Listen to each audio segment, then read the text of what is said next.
Então vamos fazer a leitura de Romanos, capítulo 1.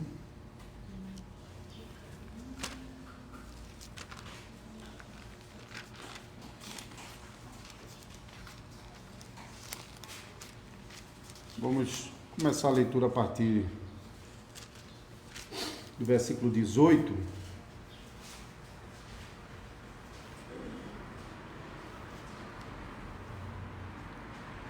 A ira de Deus se revela do céu contra toda impiedade e perversão dos homens, que detêm a verdade pela injustiça. Porquanto o que de Deus se pode conhecer é manifesto entre eles, porque Deus lhes manifestou. Porque os atributos invisíveis de Deus, assim como o seu eterno poder, como também a sua própria divindade, claramente se reconhece desde o princípio do mundo, sendo percebido por meio das coisas que foram criadas. Tais homens são, por isso, indesculpáveis. Porquanto, tendo conhecimento de Deus, não o glorificaram como Deus, nem lhes deram graças. Antes se tornaram nulos em seus próprios raciocínios, obscurecendo-se-lhes o coração insensato. Inculcando-se por sábios, tornaram-se loucos, e mudaram a glória do Deus incorruptível em semelhança da imagem de homem corruptível, bem como de aves, quadrúpedes e répteis. Por isso Deus entregou tais homens à imundícia, pelas concupiscências de seu próprio coração, para desonrarem o seu corpo entre si, pois eles mudaram a verdade de Deus em mentira, adorando e servindo a criatura em lugar do Criador, o qual é bendito eternamente. Amém. Por causa disso, os entregou Deus a paixões infames, porque até as mulheres mudaram o modo natural de suas relações íntimas por outro, contrário à natureza. Semelhantemente, os homens também, deixando o contato natural da mulher, se inflamaram mutuamente em sua sensualidade, cometendo torpeza homens com homens, e recebendo em si mesmos a merecida punição do seu erro. E por haverem desprezado o conhecimento de Deus, o próprio Deus os entregou a uma disposição mental reprovável para praticarem coisas inconvenientes, cheios de toda injustiça, malícia, avareza e maldade, possuídos de inveja, homicídio, contenda, dolo e malignidade, sendo difamadores, caluniadores, aborrecidos de Deus, insolentes, soberbos, presunçosos, inventores de males, desobedientes aos pais, insensatos, pérfidos, sem afeição natural e sem misericórdia. Ora, conhecendo eles a sentença de Deus, de que são passíveis de morte os que tais coisas praticam, não somente as fazem, mas também aprovam os que assim procedem. Vamos orar ao Senhor. Ó Deus, pedimos a Tua bênção sobre a leitura da Tua palavra, para que o Teu povo que está congregado nesse lugar, ouvindo essas palavras, também aqueles que estão acompanhando pela transmissão, possam receber a mensagem do Senhor. Prepara o nosso coração para receber de bom grado essa palavra. Inclina o nosso coração e torna-o disposto para obedecer a Tua palavra e viver conforme a Tua vontade, a despeito de nosso coração corrupto e a despeito da perversidade que existe nesse mundo. Por favor, Senhor, nos ajuda, nos preserva em santidade diante do nosso Deus. Pela Tua graça e pelo nome de Teu Filho nós imploramos. Amém. Amém.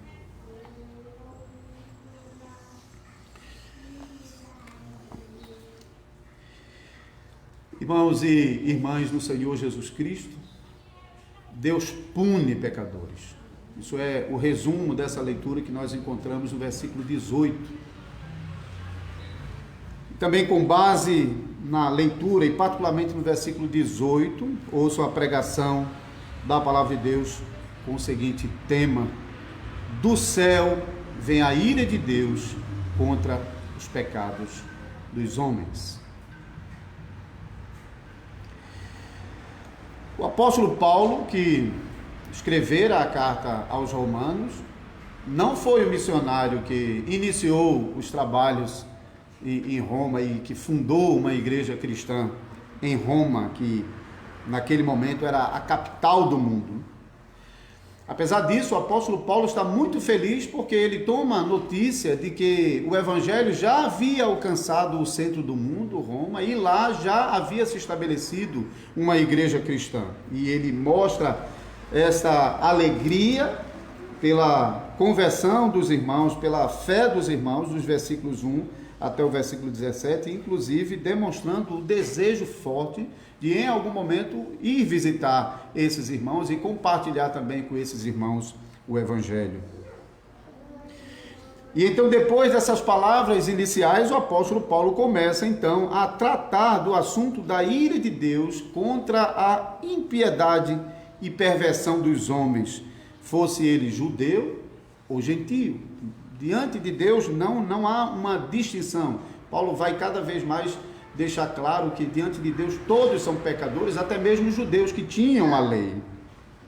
Então o versículo 18 resume essa justiça de um modo poderoso. A ira de Deus se revela do céu contra toda impiedade e perversão dos homens que detêm a verdade pela injustiça. Precisamos falar realmente um pouco mais sobre essa ira, porque a gente vive numa época em que não é uma palavra muito aceitável. As pessoas não querem mais ouvir sobre pecado, sobre ira de Deus, sobre o castigo de Deus por causa do pecado. Nós precisamos dizer isso porque a ira de Deus contra o pecado não é uma coisa que vai acontecer somente no futuro, no juízo final. A ira de Deus contra o pecado dos homens está no mundo e permanece sobre aqueles que não se arrependem de seus pecados.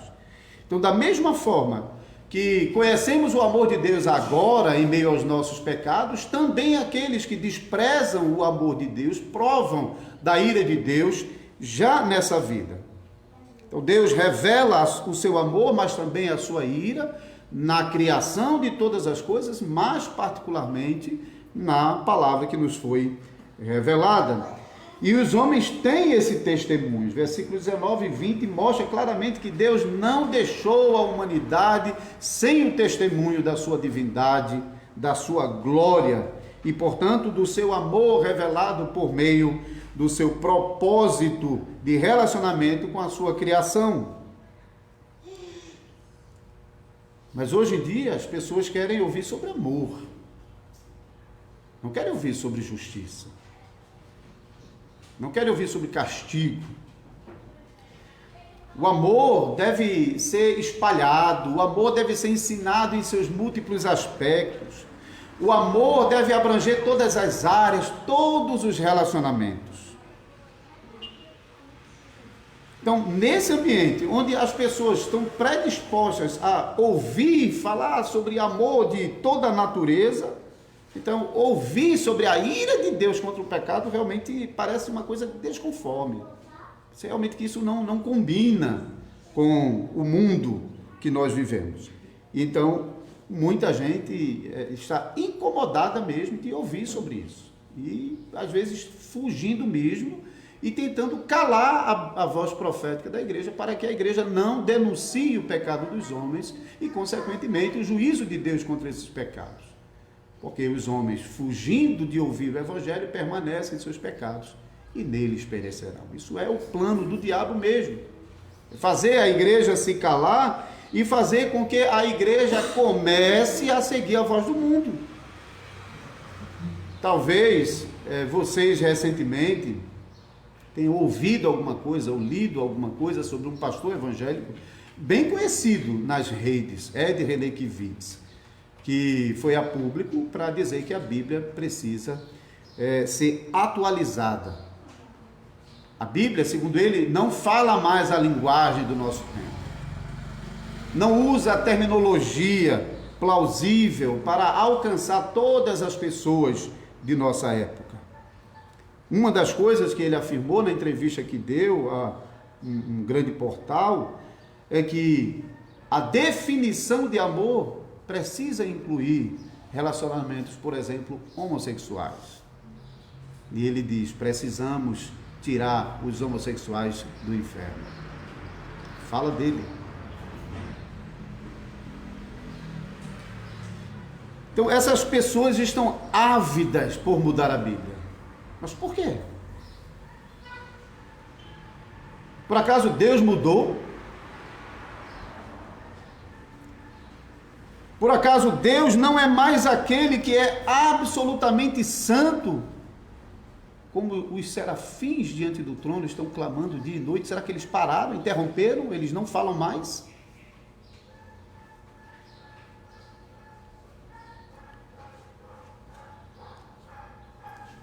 Como é, irmãos, que esse Deus perfeitíssimo, santíssimo, como é que ele reage diante da perversidade dos homens, dos pecados dos homens? Como é que Deus reage àqueles que trocam que o trocam por suas próprias invenções, apesar de todo o conhecimento de sua majestade, divindade, poder, glória que Deus tem revelado em toda a criação, conforme nós vemos nos versículos 21 a 23. Como Deus reage a isso? Como Deus reage àqueles que têm agravado a sua idolatria e perversão com pecados ainda mais grosseiros, como o homossexualismo, que é uma peste nos nossos dias. Homens se relacionando com homens, mulheres se relacionando com mulheres. Como Deus reage a isso? Como Deus reage a esses desordeiros que começamos a ler sobre eles a partir do versículo 29, cheios de toda injustiça, malícia, avareza e maldade, possuidores de inveja, homicídio, contenda, dolo e malignidade, sendo difamadores, caluniadores, aborrecidos de Deus, insolentes, soberbos, presunçosos, inventores de males, desobedientes aos pais, insensatos, pérfidos, sem afeição natural e sem misericórdia. Como vocês acham que Deus age diante desses pecadores? Será que Deus tolera? Será que Deus mudou? Será que Deus agora condescende com eles, compartilha com eles? Será que a glória e majestade de Deus mudou? O último versículo. Ora, conhecendo eles a sentença de Deus de que são passíveis de morte, os que tais coisas praticam, não somente as fazem, mas também aprovam os que assim fazem, são passivos de morte. Já no versículo 20, no final do versículo 20, o texto já havia antecipado: tais homens são por isso indesculpáveis. Não tem justificativa, não tem escapatória. Se não se arrependerem, serão lançados no mais profundo do sofrimento eterno.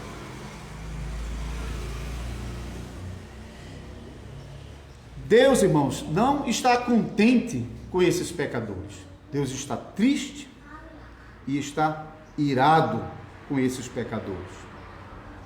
E Deus anunciou o seu juízo contra esses pecadores. Deus vai lançar esses pecadores impenitentes na morte eterna. Essa carta aos Romanos, na verdade, vai continuar falando sobre a corrupção do gênero humano, sobre o pecado, sobre a condenação pelo pecado, até o capítulo 3.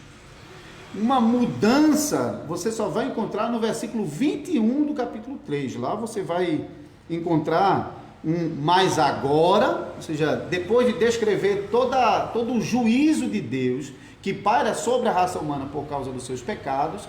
Lá no versículo 21 do capítulo 3, então, o mais agora passa a anunciar a justiça de Deus, que os homens não podem alcançar, mas que podem encontrá-la no Salvador Jesus Cristo. E então, os versículos seguintes vão tratar sobre essa justiça. Quando a Bíblia fala sobre justiça, a justiça de Deus, a justiça que Deus exige, ela se refere à satisfação da vontade que Deus já nos revelou em sua palavra, na sua lei. Então, tudo que Deus ordena deve ser obedecido. Tudo que Deus proíbe precisa ser evitado. Então, essa é a justiça que o homem pode alcançar mediante a lei. Então, a palavra justiça, para aqueles que passaram pela catequese comigo, sempre ouvem isso. A palavra amiga de justiça é a palavra obediência. Então, pensando sobre a justiça de Deus, pensando sobre a obediência à vontade de Deus, uma conformação com a vontade de Deus que nos é revelada nas Sagradas Escrituras.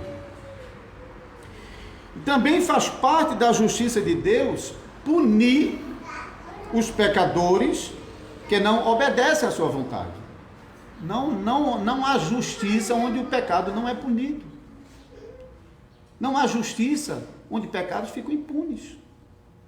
Imagine alguém estuprar e matar alguém e no final das contas não receber nenhum castigo por isso. Isso não é justiça. Portanto, a vontade de Deus que nos é revelada em sua palavra é que Ele quer dar vida eterna aos que são justos, aos que alcançam a justiça. Mas é também a vontade de Deus castigar com morte eterna todos aqueles que não alcançam essa justiça. E nós lemos sobre isso em várias passagens da Bíblia. Mateus 25, versículo 46, fala claramente sobre o destino dos dois grupos. Dos que alcançam a justiça, dos que não alcançam a justiça. Vida eterna para os que alcançam a justiça, morte eterna e sofrimento e castigo eterno para os que não alcançam a justiça. Por isso nós começamos essa pregação dizendo que Deus pune pecadores. Não há justiça sem punição, não há. Como já mencionei, somente no capítulo 3 é que aparece o socorro ao homem caído. O pecador que estava perdido em seus pecados, sem a menor chance de alcançar a justiça que é demandada na lei, alcança essa justiça pela graça, mediante a fé no Salvador Jesus Cristo. Então, no capítulo 3, versículos 21 a 26, vai falar sobre essa justiça de Deus que redime pecadores, fazendo a propiciação dos pecados por meio do sangue do Salvador Jesus Cristo, o sangue que Cristo derramou na cruz. A palavra propiciação, palavra importante, ela aparece muitas vezes em todo o Novo Testamento e também no Antigo Testamento.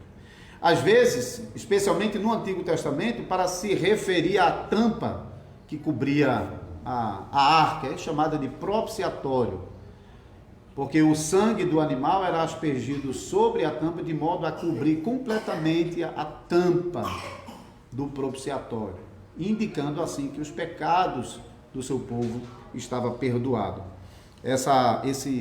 Esse conceito de propiciação, de cobrir o pecado, de satisfazer a demanda contra o pecado, é indicado em passagens do Novo Testamento, como em Hebreus, capítulo 9, versículo 5, que também usa isso. E vocês se lembram que lá em Levítico 16 tem a descrição daquilo que é chamado de dia do perdão, Yom Kippur.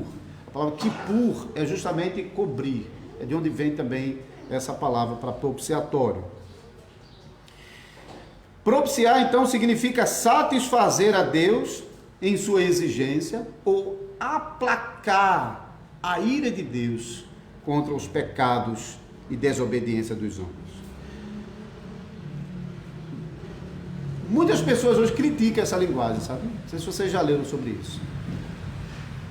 Deus precisa ser satisfeito, isso parece paganismo. Porque a gente não vê isso na literatura dos povos pagãos antigos, onde os deuses precisavam ser satisfeitos? E algumas pessoas então estão tentando mudar o significado da palavra para não dizer mais isso, porque dizem é incompatível com o cristianismo, com um desenvolvimento da religião. Então veja que evolucionismo não é só uma questão de espécies, é que tudo evolui, tudo se desenvolve, inclusive a religião. Então para essas pessoas, cristianismo nada mais é do que a religião dos ancestrais que evoluíram. E, portanto, não cabe mais esses conceitos que estavam lá na religião do passado. Não é compatível para o tempo de hoje. Então, Deus não precisa ser aplacado. Porque Deus é Deus de amor. Às vezes começam sutis, mas você vai realmente observando, você vai perceber realmente a perversão dessas pessoas.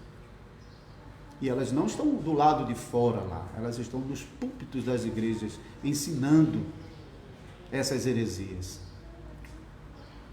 E Ed Renekiewicz não é o único que está fazendo isso.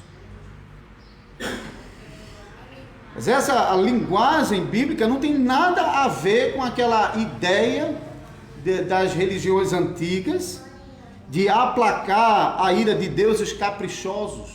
Porque se você vai examinar, você vai ver que, na verdade, essas divindades pagãs era, na verdade, a corrupção da verdadeira religião. Porque então esses deuses não estão irados somente por causa dos pecados dos homens. Eles estão irados por um monte de coisas. E caprichosamente, eles demandam das suas criaturas que lhes satisfaçam. E então as pessoas inventam todo tipo de culto para aplacar a ira do Deus que se encontra irado. A Bíblia ensina que Deus está irado. Isso não é desenvolvimento da religião. A corrupção da religião é tirar de Deus essa imagem de um Deus irado. A Escritura mostra que Deus está irado, mas não por qualquer razão. Deus está irado justamente por causa dos pecados dos homens que foram criados à sua imagem e semelhança. Mas a Escritura também ensina que não é o homem que inventa alguma religião para tentar satisfazer a esse Deus que está irado. Mas a Escritura nos ensina que é o próprio Deus que nos ensina, que nos dá aquilo que é necessário e exigido, por meio do qual a sua ira possa ser aplacada. Podemos ver isso desde o princípio da criação. Quando os nossos primeiros pais pecaram e correram para se esconder e fazer roupa de figueiro, Deus providenciou a vestimenta adequada para eles. E quando Deus mandou construir o tabernáculo no meio do povo de Israel, Deus deu prontinho a planta do tabernáculo com todos os utensílios e como todo o serviço do tabernáculo deveria funcionar, de modo a ensinar a nação pactual de Israel que a única maneira por meio da qual os nossos pecados seriam aplacados era por meio do sangue inocente do seu filho que seria enviado ao mundo. Que naquele momento era ensinado por meio dos rituais e de todos os sacrifícios que eram atrelados ao tabernáculo no Antigo Testamento. Portanto, o homem não tem apenas um problema de ser um pecador e de estar afastado de Deus, de ser escravo do pecado e sem chance de mudar essa situação. O homem tem um problema gravíssimo, porque o homem se encontra debaixo da ira de Deus, debaixo do justo castigo pelos seus pecados, sem nenhuma chance de sair de baixo. Não adianta guarda-chuva, não adianta correr, não adianta se lançar numa caverna, não adianta pedir para as rochas caiam sobre mim. Ninguém foge da ira de Deus.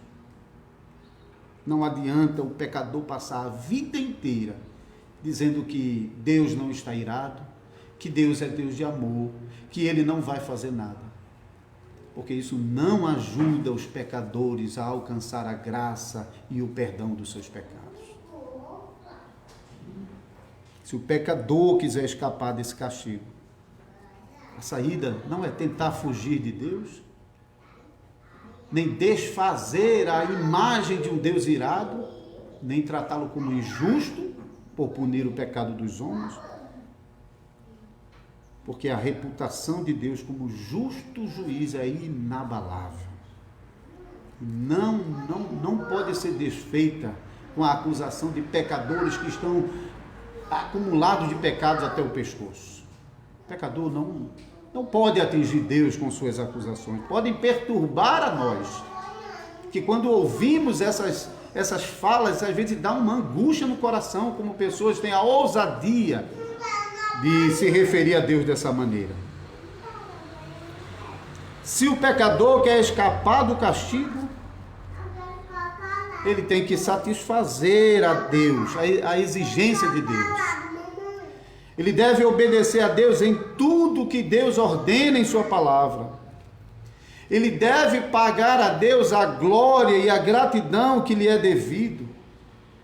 O pecador tem que cumprir toda a justiça. O pecador precisa compreender isso. Essa mensagem precisa ser pregada. O pecador precisa tirar de si qualquer ideia de que ele possa alcançar uma solução para o seu pecado por qualquer recurso próprio. O pecador precisa entender que não é capaz de fazer o mínimo de coisa que seja suficiente para aplacar a ira de Deus e assim escapar da condenação eterna. Não é capaz. O pecador não tem como se resolver com Deus, mas ele precisa buscar a salvação dele fora de si mesmo. Tem que sair de si e correr para os pés do Salvador Jesus Cristo. Compreender a ira de Deus contra o pecado é importante, porque nos ensina sobre a santidade de Deus, que não pode ser atingida sem o devido castigo, sem a devida retribuição. Mas compreender a ira de Deus contra o pecado também é importante para exaltar a glória de Deus na salvação, a glória que é proclamada no Evangelho.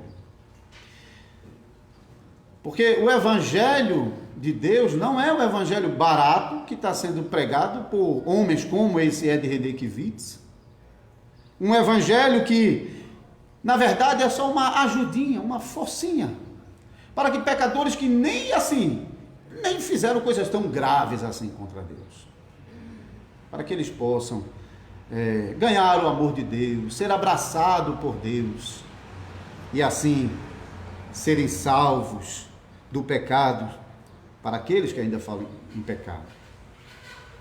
Mas o Evangelho não é uma mensagem de ajudinha para o pecador que está enfraquecido. O Evangelho é a mensagem da salvação graciosa, exclusiva do nosso Deus, por meio do sacrifício que Jesus Cristo realizou na cruz. O anúncio do Evangelho é anúncio de que pecadores incapazes de alcançar a sua salvação não precisam se desesperar, porque Deus providenciou aquilo que é necessário. Deus não esperou que nós fôssemos inventar um meio de aplacar a ira de Deus, Ele já nos deu pronto o sacrifício que satisfaz a sua vontade. Ele já deu pronto o trabalho gracioso de obediência a Deus, cumprindo tudo que a lei exigia de nós. Então Deus justamente castiga os pecadores que o desprezam, mas Ele também misericordiosamente e justamente perdoa pecadores que alcançaram o perdão dos pecados em Jesus Cristo, que alcançaram favor em Jesus Cristo. Deus é bom, irmãos. Deus não é mau porque Ele está irado. Ele é bom porque na sua ira não nos consome como nós merecemos. Deus é bom porque Ele não nos revela o quanto pecadores nós somos sem um motivo santo. Deus nos revela na sua lei os nossos pecados, porque Ele quer nos deixar plenamente consciente de que não tem maneira de nós escaparmos da condenação. Quando o Senhor revela a sua santidade e os nossos pecados, Ele quebra a nossa arrogância. Ele nos esvazia completamente de toda e qualquer reivindicação de justiça própria. Ele nos torna humildes e de coração inclinado para Ele. Isso é exatamente o que a lei faz. A lei, ela não simplesmente diz que você é um pecador e que você está condenado e está perdido e acabou. Não. A lei faz mais do que isso. Depois a lei mostrar que você é um pecador miserável, que merece o castigo de Deus e que está condenado, a lei diz para você: agora, corre para Cristo enquanto tem tempo. A lei não nos abandona no terror da ira de Deus, mas nos conduz, nos leva para os pés do único que pode remover de sobre nós a ira de Deus por causa dos nossos pecados. É para isso que a lei serve. De um lado, revela os nossos pecados, as nossas ofensas a Deus, as nossas incapacidades para mudar a situação e escapar do castigo que está destinado a nós. Do outro lado, nos ensina que é preciso e possível alcançar a salvação fora de nós, em Cristo Jesus. Considere essas duas coisas, irmãos. Que pela graça de Deus, vocês alcançarão não somente a salvação de suas almas, mas também terão grande alegria em louvar a Deus com profunda gratidão por essa salvação imerecida. Amém.